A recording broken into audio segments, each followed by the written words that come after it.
ba sa coordination ng PAOK sa aming bureau, sa aming commissioner to conduct an operation sa Benguet. And the Bureau of Immigration issued a mission order signed by the commissioner for a certain subject. Nag-dispatch po tayo ng team to join the PAOK, and then 2 foreign nationals po ang na-arrest po and now in the custody of the PAOK. Sino po itong foreign nationals? Madam Chair, 1 male and 1 female. The female is a Chinese national. The male is a Cambodian national.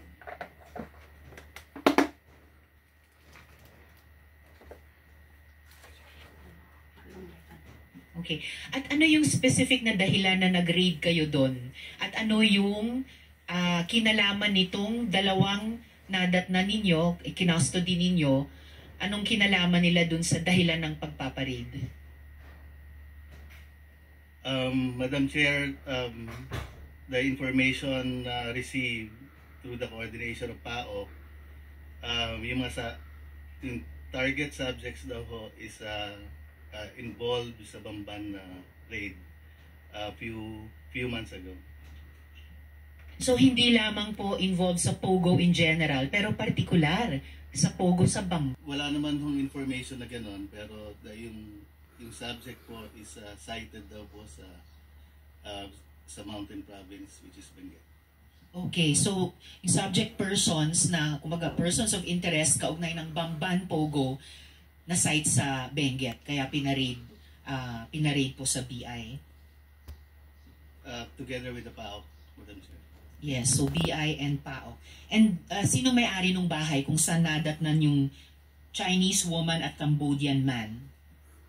Madam Chair, yung Bureau of Immigration po, wala akong personal knowledge dun sa name or ownership of the residents. We're just after the foreign nationals stated dun sa mission order issue. So sa mission order, paano dinescribe nung PAOK yung bahay na pinaparade sa inyo kasama nila? Wala akong information na naibigay sa amin. Only the name of the foreign national stated sa mission order, Madam Chair. Alright. May tanong si SP Is there a representative from PAOK here present? Comsec, nandito ba ang PAOK?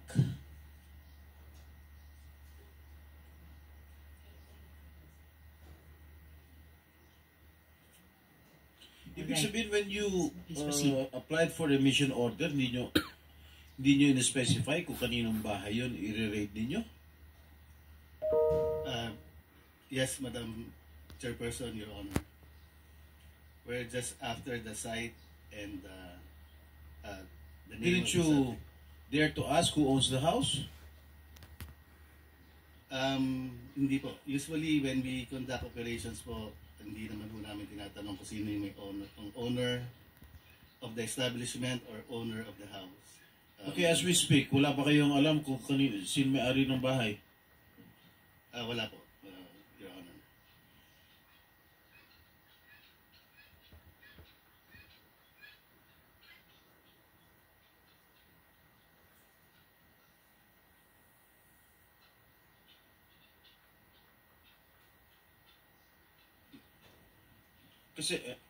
Kasi lumalabas kasi may nag-interview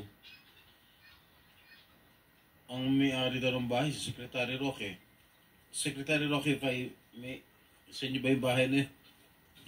Well, una po, magandang umaga po kay Senate President Pro Tempore, kay Madam Chairperson, Senator Antiveros, and kay Senator Gatchalian, sa lahat ng mga bisita rito. Now, ang bahay po na tinutukoy nyo sa Tuba Benguet ay rehistrado sa isang korporasyon. Tiniran ko po yan nung ako po ay umalis ng gobyerno, and I do have an interest in the corporation that owns it. No? Pero wala po sa akin ang possession ng bahay na yan.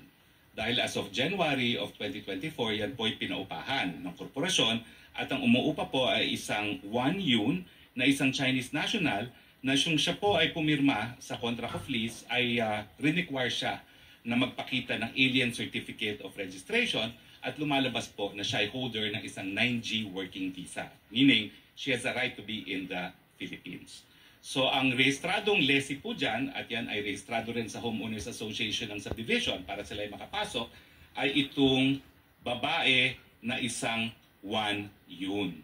Kaya nga po, nung sinabi nila na sinalakay ang bahay ko at may mga wanted na mga pogo bosses doon, ako po'y talagang nag-conclude na meron talagang pilit na naninira sa akin. Gaya nung naunang release na ng PAGCOR na ako daw ay naglakad para sa lisensya ng isang illegal na pogo, at matapos naman marinig ang testimonya ni Chairman Altenco, wala naman pong ganong sinabi. Attorney Roque, wag muna po tayo dumako sa ibang issue. Focus muna tayo sa tanong ni SP Pro Temp, na may tanong din ako. Mamaya, dadako po tayo sa ibang mga issue pati yung nabanggit nyo. So let's please focus. Okay, so meron po akong interest sa korporasyon na may-ari ng bahay na yan. In fact, in the near future, I am concluding a transaction na kukunin ko yung buong korporasyon na may-ari ng bahay na yan. Now, pero ang ine-emphasize ko po, regardless of the ownership, there is a contract of lease which is duly notarized and which I will submit before this honorable body, which means na ang possession po dyan is in the hands of Ms. Wan Yu, who is a legal resident of the Philippines with an alien certificate of registration and in possession of a 9G working visa. Ang gusto ko nga pong malaman, kung nakita nila doon sa bahay na yon, yung tao na hinahanap nila na allegedly may tie sa Banban. Dahil kung di naman po ako nagkakamali, again, as part of due diligence, yung isang lalaking nahuli dyan is the partner of of the lessee, no? Hindi ko naman po tinatanggi na may interest talaga siya sa korporasyon na yan, albeit not 100% as of yet, pero magiging 100% na po yan. Now, yun nga po, yung lalaki, ang alam ko, is the partner of Wan Yun. And alam niyo po, hanggang ngayon, meron akong katiwala doon. Kasi nga po, nais ko masigurado na yung lessee will only use the premises for residential purposes. No?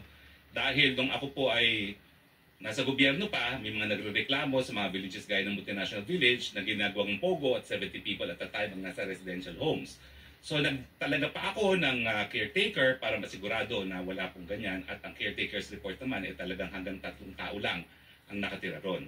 Ang question po is, yun nga po, kung yung lalaking nahuli ay siyang merong tie sa Banban, at dahil ang alam ko po, nag-due diligence din naman kami kung sino yung lalaki yon, partner yon nung aking lessee, but gentleman of leisure po yun eh. Ang sinasabi ng aking katiwala, hindi naman umaalis ng bahay, golf lang ng golf kasi may golf course po dyan, at nang tinanong namin minsan ano ba ang trabaho niya, sabi niya he is a digital nomad, no? Cryptocurrency. No? So nais ko po makita talaga kung ano yung ebidensya na yung lalaking yon ay involved sa Banban, dahil kung hindi naman po, talagang meron pong concerted effort na iling ako dito sa mga pogo, no? Na akin namang itinatanggi po. Maraming salamat po.